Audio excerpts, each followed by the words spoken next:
Everyone, मेरा नाम पूजा मालविया है और मैं आपका स्वागत आपके ही चैनल ऑनलाइन पढ़ाई पे करती हूँ।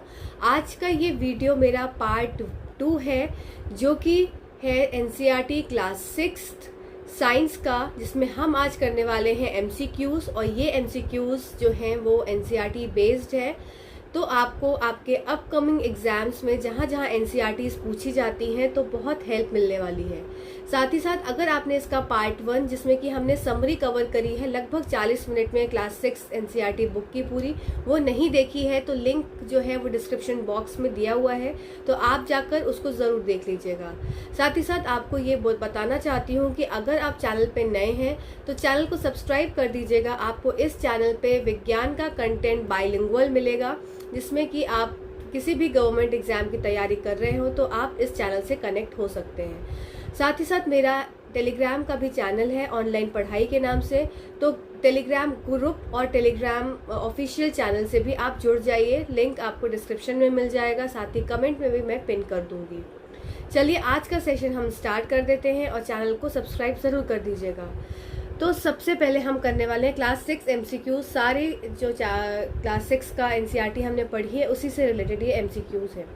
तो सबसे पहला क्वेश्चन क्या कहता है कि एक एलिमेंट है एक्स, जो कि बॉडी को ज़रूरत होती है for proper functioning of thyroid gland. अब इस एक्स के बारे में आपको बताना है। तो ये एक्स क्या होगा? क्या ये सोडियम है, कॉपर है, आयोडीन है, या इनमें से कोई भी नहीं? तो ये थायराइड ग्रंथि के समुचित कार्य के लिए शरीर को तत्व एक्स की आवश्यकता होती है। आपको इस तत्व एक्स के बारे में बताना है। तो ये तत्व एक्स क्या हो जाएगा? ये तत्व होगा हमारा आयोडीन। आयोडीन की आवश्यकता होती है for the proper functioning of thyroid. Thyroid ग्रंथि के प्रॉपर उसका काम कर पाए, इसके लिए हमें आयोडीन की आवश्यकता हमारे शरीर को पड़ती है। अब साथ ही साथ हम ये जान लेते हैं कि सोडियम और कॉपर का क्या क्या काम होता है, क्योंकि मैं आपको यहाँ पे ऑप्शंस भी क्लियर करते हुए चलती हूँ, तो आपको साइड में आपके एक क्वेश्चन के साथ 3-3 4-4 क्वेश्चंस निकल जाएंगे।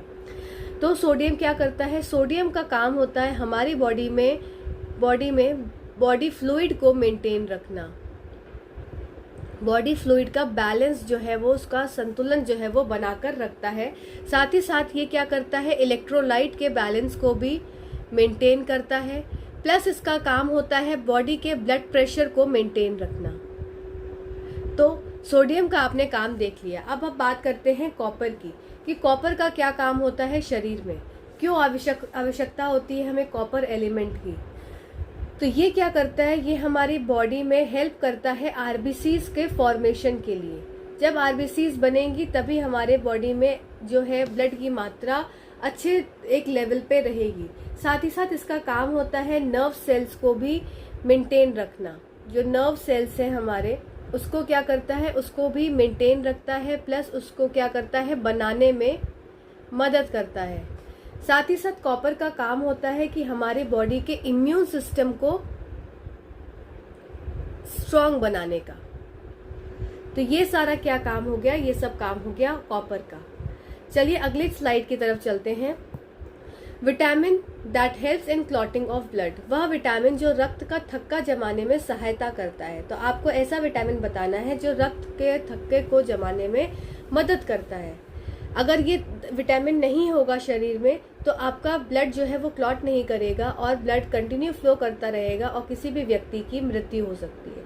तो इसके लिए कौन सा विटामिन? क्या विटामिन सी की आवश्यकता है? तो बिल्कुल भी नहीं। क्या विटामिन बी कॉम्प्लेक्स की आवश्यकता है? तो बिल्कुल भी नहीं। तो इसके लिए ज़रूरत होती है विटामिन के की। विटामिन के जो है वो रिक्वायर होता है for the proper functioning of the blood clotting process. इसके साथ साथ अब हम जान लेते हैं कि विटामिन सी और विटामिन बी का क्या काम होता है। तो विटामिन सी का काम, जस्ट अ सेकेंड,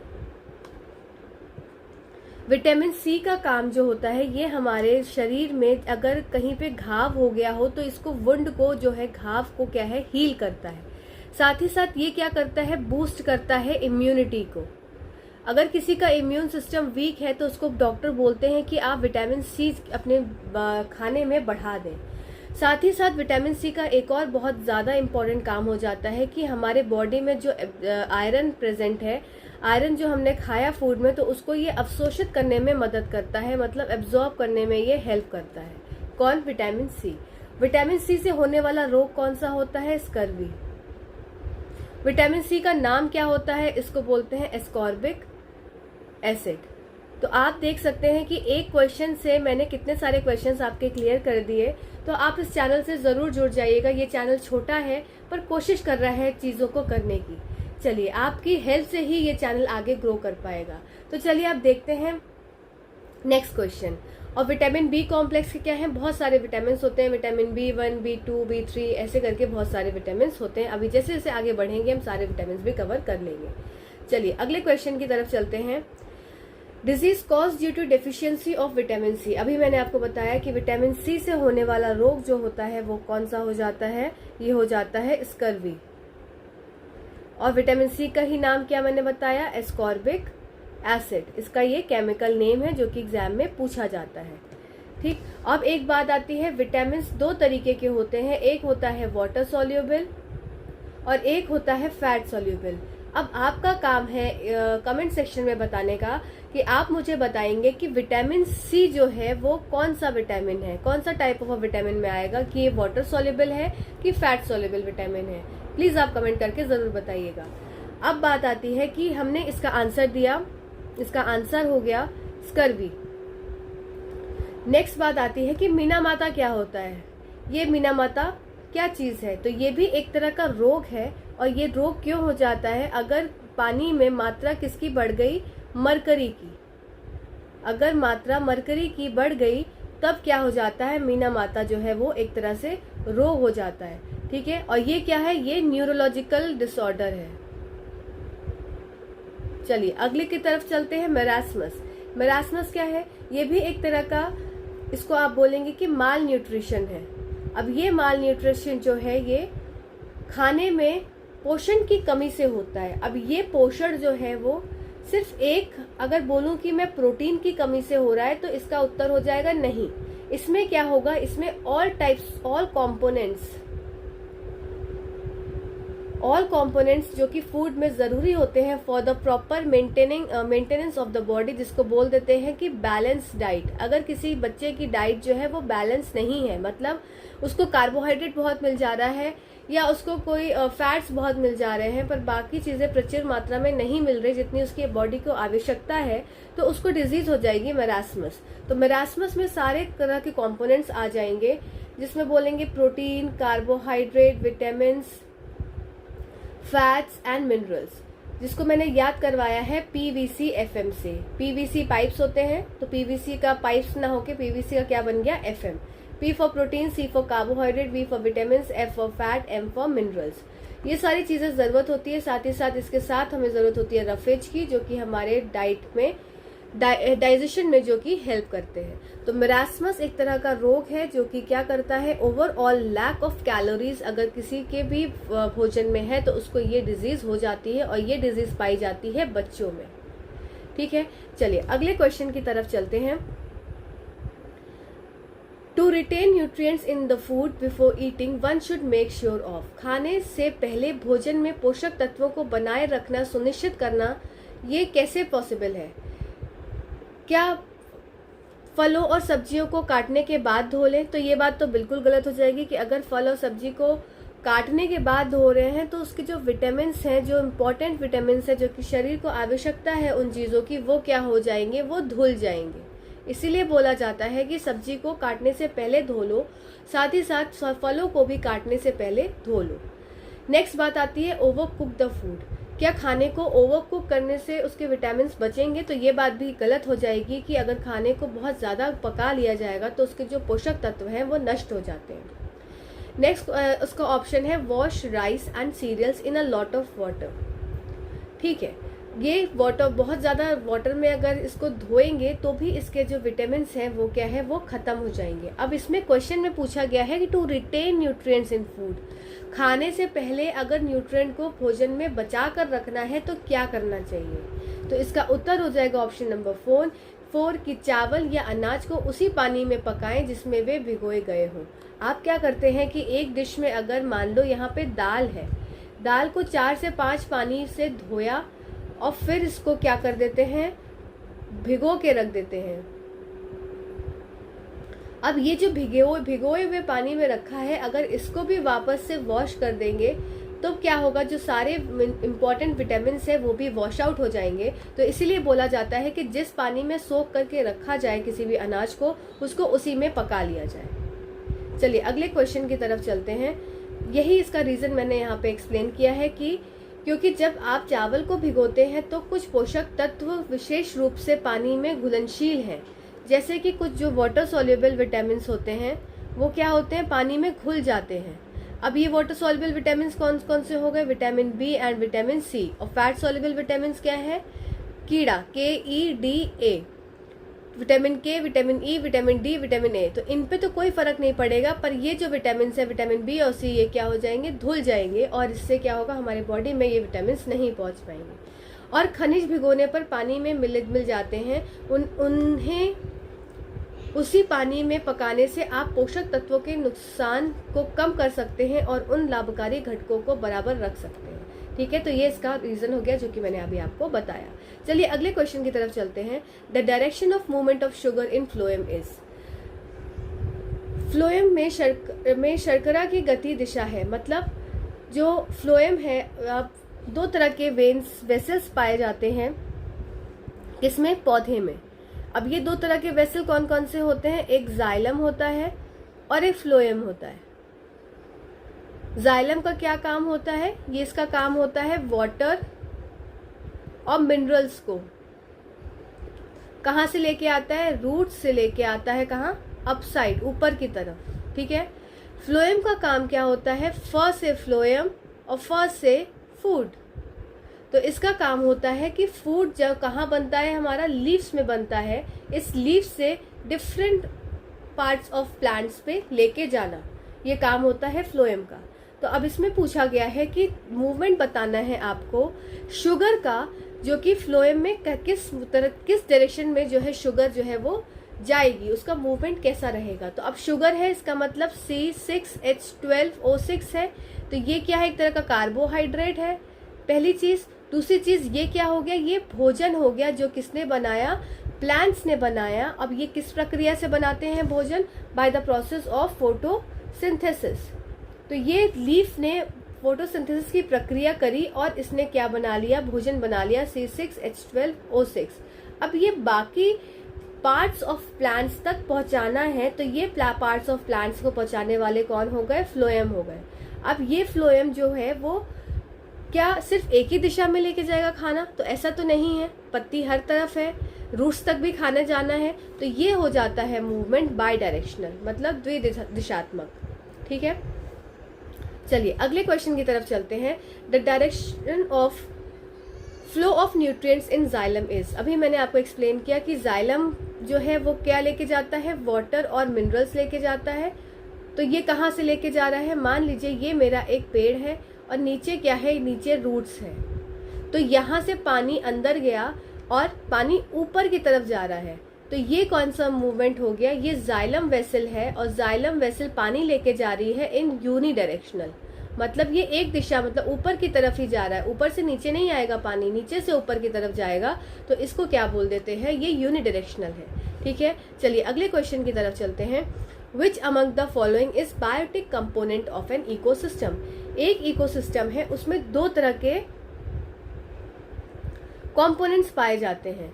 ये दो कंपोनेंट्स है, पहला बायोटिक और दूसरा एबायोटिक। बायोटिक कंपोनेंट्स किसको बोलते हैं, वो ये कंपोनेंट्स होते हैं जो कि लिविंग ऑर्गेनिजम्स होते हैं। तो biotic components are living organisms, और एबायोटिक जो होते हैं वो क्या हो जाते हैं, ये नॉन लिविंग है। निम्नलिखित में से कौन सा परिस्थितिकी तंत्र में एक जैविक घटक है, तो जैविक नाम से ही क्लियर है कि वे जीवित है, तो जीवित घटक कौन सा हो जाएगा, क्या विंड जीवित है, तो बिल्कुल भी नहीं। क्या रेनफॉल जीवित है, ये भी बिल्कुल भी नहीं। क्या ग्रास जीवित है, हाँ ये बात बिल्कुल सत्य है कि ग्रास क्या है, एक जीवित जो है वो कंपोनेंट में अंदर आ जाता है। चलिए अगले क्वेश्चन की तरफ हम चलते हैं। Haemoglobin has more affinity with which of the gas. Haemoglobin की बंधुता किस गैस से अधिक होती है, तो क्या ये कार्बन डाइऑक्साइड है, कार्बन मोनोऑक्साइड है, ओजोन है कि ऑक्सीजन है। तो हीमोग्लोबिन 3 लोगों से कंबाइन कर सकता है। पहला तो ऑक्सीजन से कंबाइन करता है, दूसरा CO2 से कंबाइन करता है और तीसरा कार्बन मोनोऑक्साइड से कंबाइन करता है। तो इसका ये जो है 3 लोगों के साथ अपनी जो है पेयरिंग कर सकता है, अपनी ग्रुपिंग कर सकता है। मतलब इसके है तो दोस्त 3, कौन, 1, 2 और 3। पर अगर मैं बोलूं कि इसका फेवरेट फ्रेंड कौन है, तो इसका फेवरेट फ्रेंड या इसकी गर्लफ्रेंड, इसकी जो लैला है, वो कौन है, कार्बन मोनोऑक्साइड। हीमोग्लोबिन को अगर कार्बन मोनोऑक्साइड दिख जाएगी तो ये बाकी लोगों के पास ना जाके ये कार्बन मोनोऑक्साइड के साथ मिलके ये उनसे अटैच हो जाएगा। तो haemoglobin has more affinity towards carbon monoxide as compare to oxygen and CO2, carbon dioxide. अब आइए थोड़ा सा हम समझ लेते हैं कि क्या हो रहा है। तो कार्बन जो ऑक्सीजन है, ऑक्सीजन कहाँ से मिली हमें, ऑक्सीजन लंग्स में क्या हुआ, ऑक्सीजन हम फिल हो गई। अब ये ऑक्सीजन जो लंग्स से आई, ये कहाँ से आई, लंग्स से। ये ऑक्सीजन ब्लड वेसल्स में जाएगी तो हीमोग्लोबिन के साथ ये कंबाइन हो जाएगी, ठीक है। ये हीमोग्लोबिन है, अगर मैं ये बोलूं ये हीमोग्लोबिन प्लस ऑक्सीजन, हीमोग्लोबिन और ये क्या है, ऑक्सीजन, ये इसके साथ कंबाइन होके क्या बना लेगी, ये बनाएगी ऑक्सी हीमोग्लोबिन। अब ये ऑक्सी हीमोग्लोबिन क्या होगा, सारे टिश्यूज तक पहुंच जाएगा और इससे क्या होगा, ये हीमोग्लोबिन क्या है, एक तरह से ऑक्सीजन कैरियर है, एक तरह से गाड़ी है जो कि ऑक्सीजन को लेके जा रही है कहाँ, टिश्यूज तक। टिश्यूज सारी ऑक्सीजन ले लेंगे और इसके पास क्या रिलीज कर देंगे, इसके पास रिलीज कर देंगे CO2। तो अब क्या हो गया, अब हीमोग्लोबिन और CO2 एक साथ आ गए और ये कहाँ आ जाएंगे, ये वापस से आ जाएगा लंग्स के तरफ। ये लंग्स हीमोग्लोबिन जो कि कैरियर है किसको, अब वो CO2 को लेके आ रहा है जो कि टिश्यूज ने दिया और लंग्स के पास आएगा तो ये CO2 लंग्स को दे देगा और वापस से ऑक्सीजन जो है वो हीमोग्लोबिन के साथ कंबाइन हो जाएगी, ठीक है। तो ये तो एक प्रोसेस होता है जो कि लंग्स के हेल्प से हमारा हो रहा है।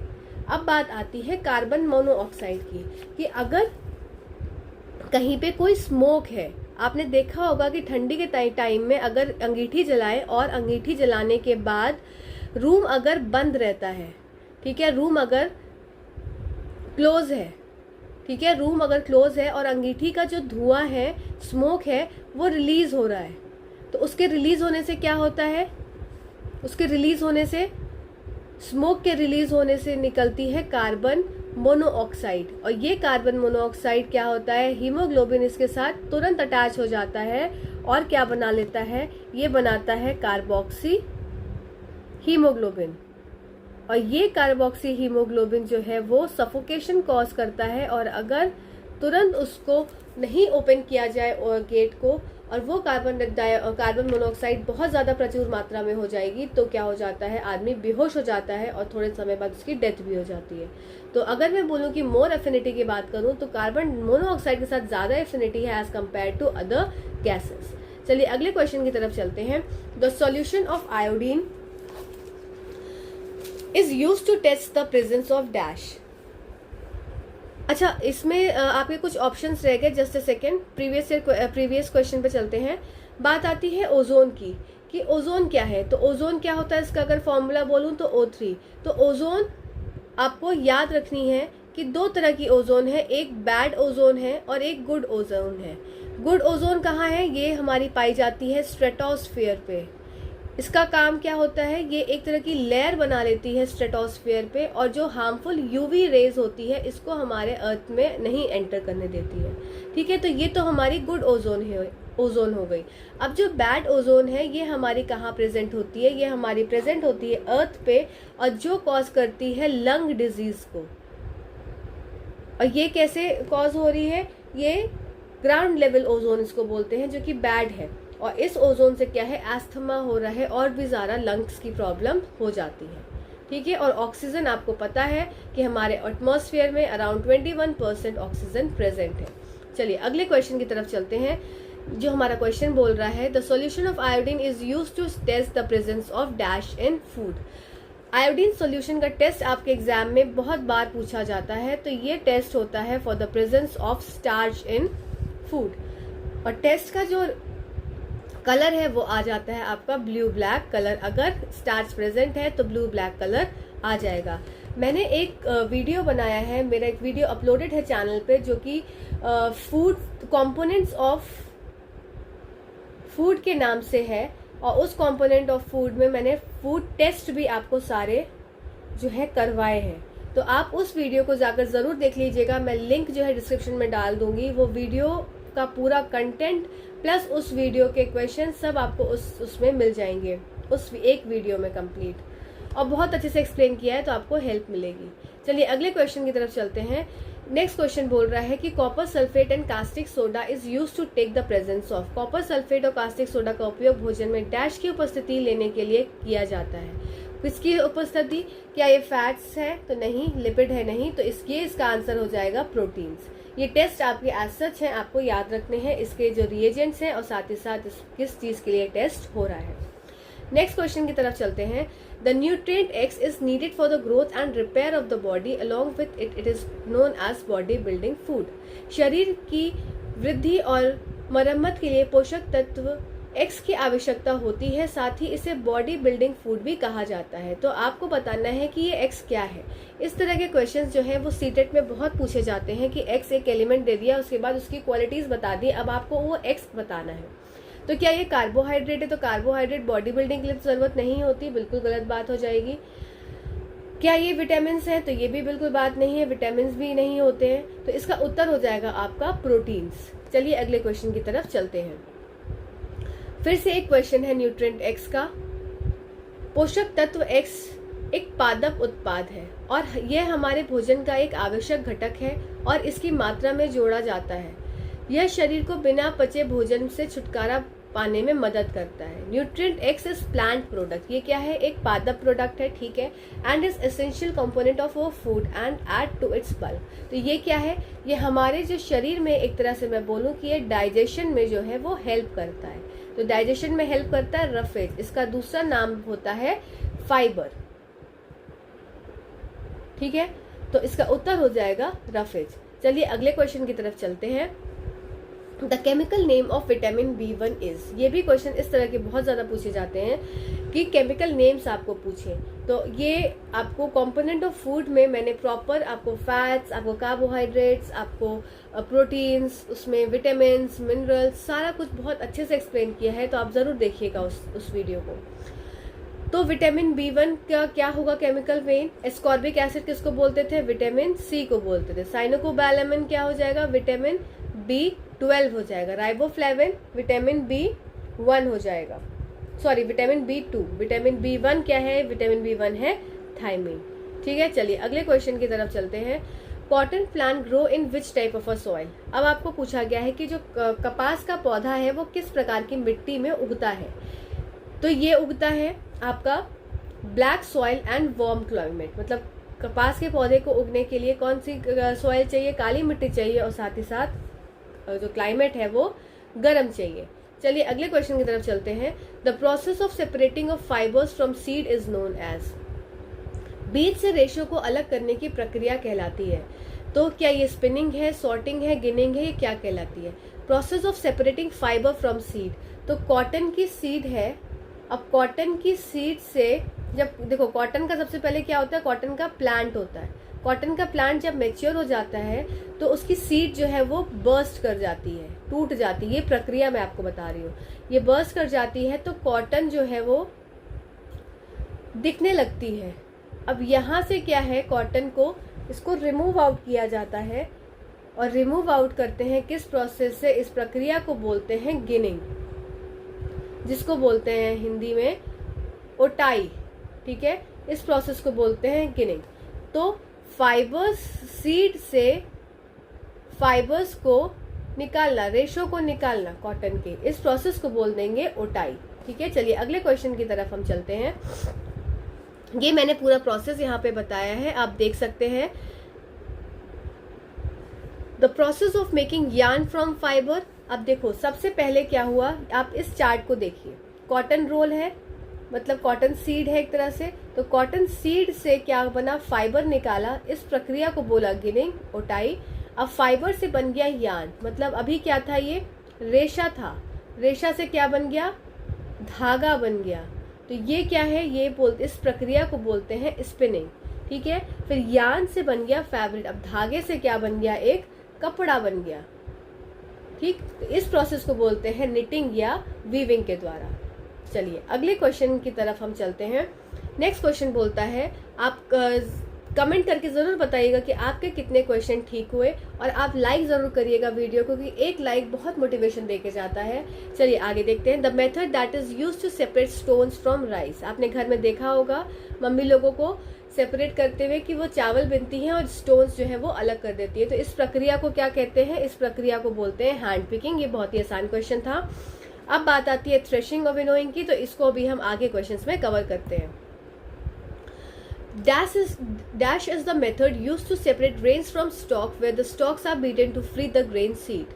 अनाज को डंठल से अलग करने के लिए इस्तेमाल की जाने वाली विधि है, जहां अनाज के बीज को मुक्त करने के लिए डंठल को पीटा जाता है। तो इस विधि को क्या बोलते हैं, इस विधि को बोलते हैं थ्रेशिंग। इसमें क्या होता है कि जैसे आपने डंठल देखे होंगे, कभी आप गांव के साइड गए होंगे, तो ये डंठल जिसमें अनाज प्रेजेंट है ये एक साथ बंधा रहता है। तो औरतें क्या करती हैं, इस डंठल को उठाती हैं और जोर जोर से पीटती हैं, तो इसके ऊपर जो अनाज लगा है वो पीटने की वजह से नीचे गिर जाता है।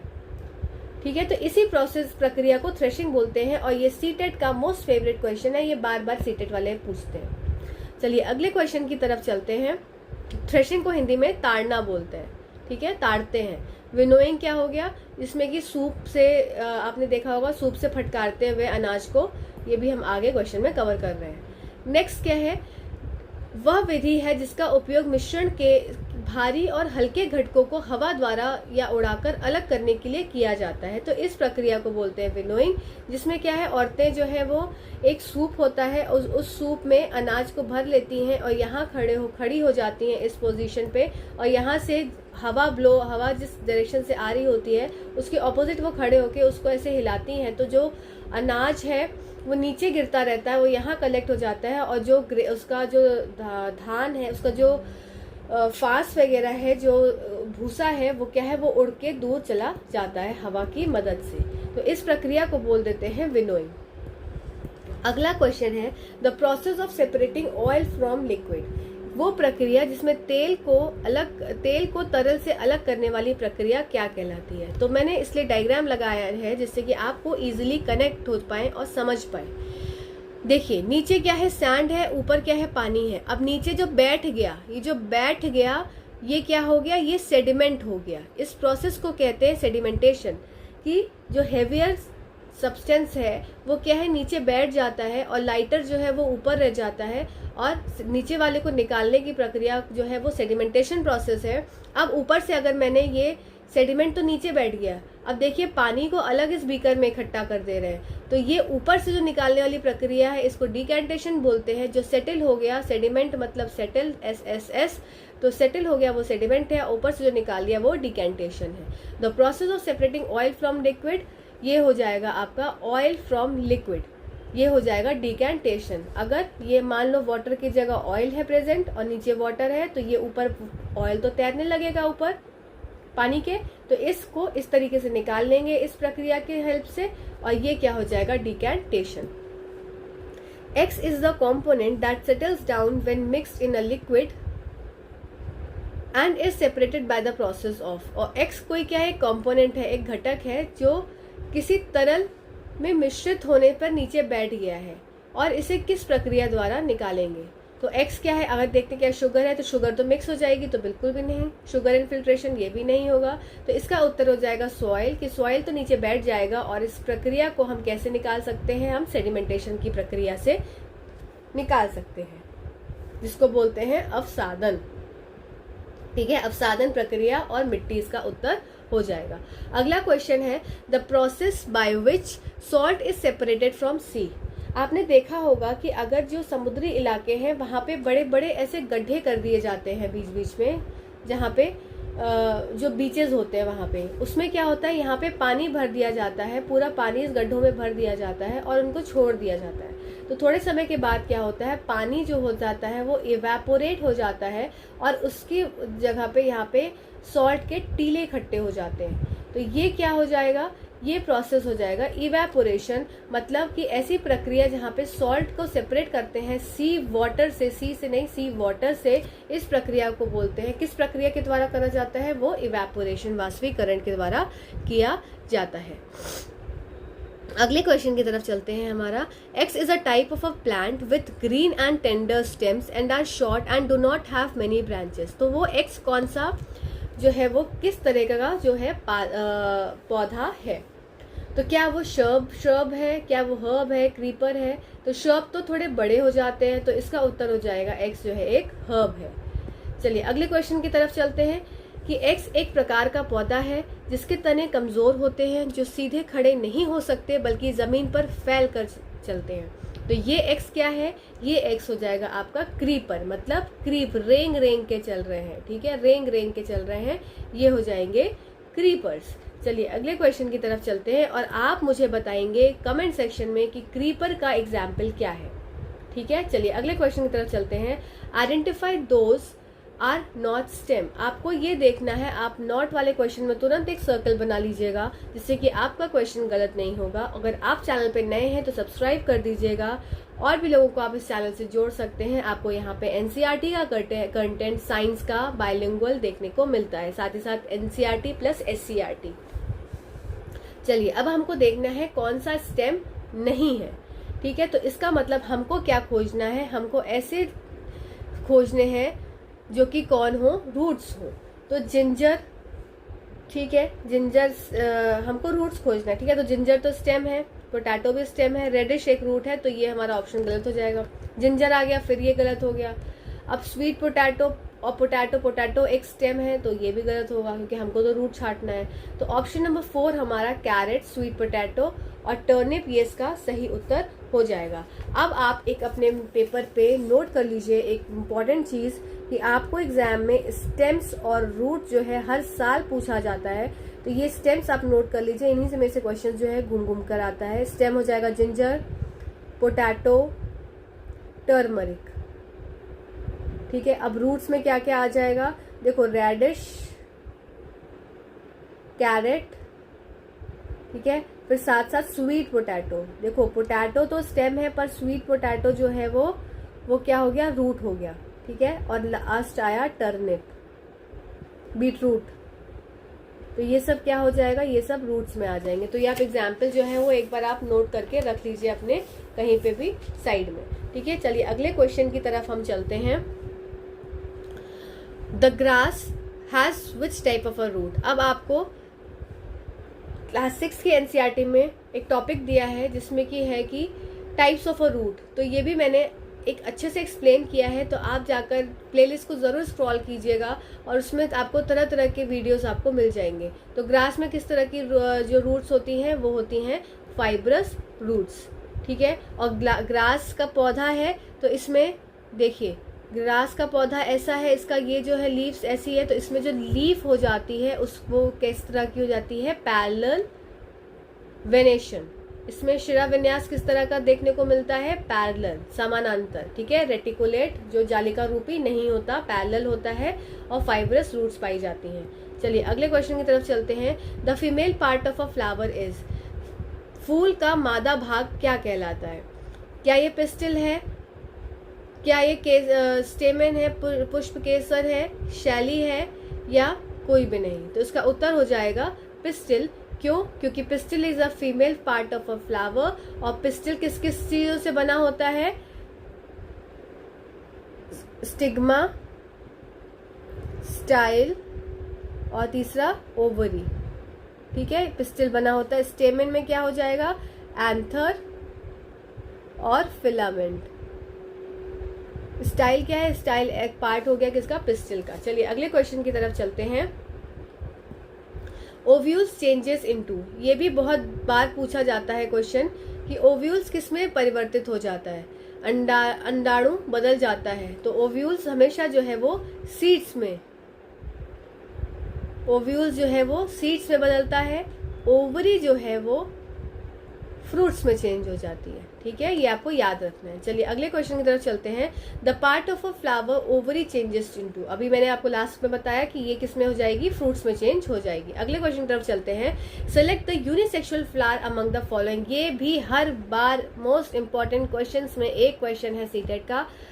आप देख सकते हैं कि आपके कितने सारे क्वेश्चंस, कितने नंबर आपके फिक्स होते जा रहे हैं, जो कि आपके सेट होते जा रहे हैं आपके फुल मार्क्स आने की तरफ। चलिए आपको देखना है यूनिसेक्सुअल, एक लिंगी फूलों का चयन करना है।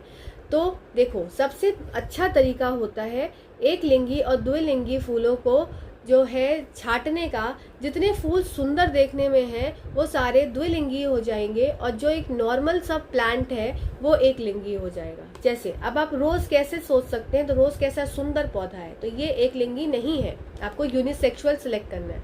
ठीक है, अब बात आती है रोज की, तो रोज फिर से हमारा एक लिंगी नहीं है, ये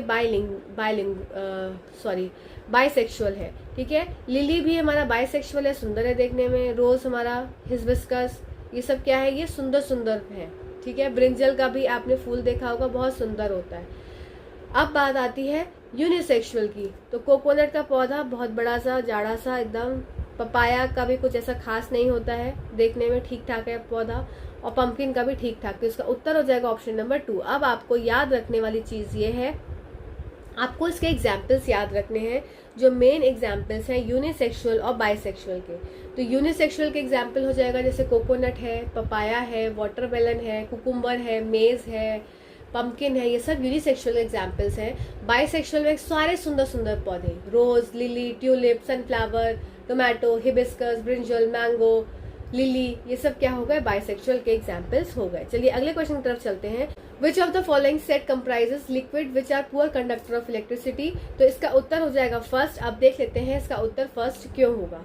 ये इसलिए होगा क्योंकि देखो विनेगर क्या है, ये कंडक्ट करता है इलेक्ट्रिसिटी को, टैप वाटर भी कंडक्ट करता है इलेक्ट्रिसिटी को, लेमन जूस विनेगर भी इलेक्ट्रिसिटी को कंडक्ट करता है। क्यों, क्योंकि इसके पास फ्री आयंस जो है वो बहुत सारे होते हैं।